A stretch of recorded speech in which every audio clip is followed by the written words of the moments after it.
Hey Lucy. Hey Matt. Today we're talking about how to forbid things.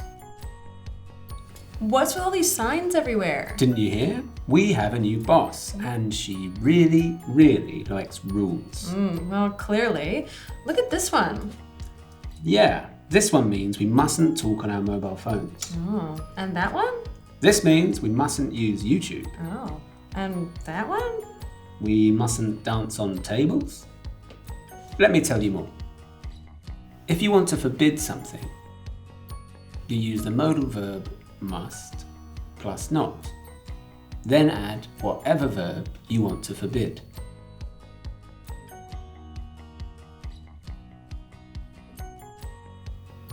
Do I do anything to the verb, like he mustn't eats? No, keep it the same. Remember that must is a modal verb, so we don't need to change the other verb.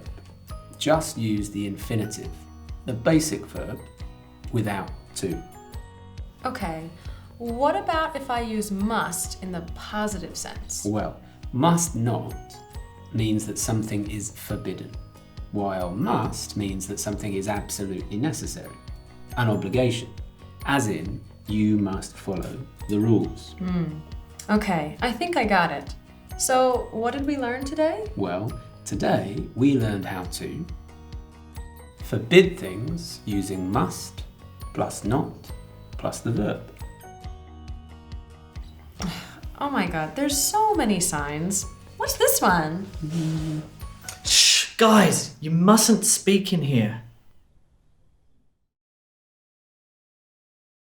Hello there! Hey, if you enjoyed that, you'll enjoy lots more at e2school.com. Check out the website, and also if you haven't yet done it, hit the subscribe button.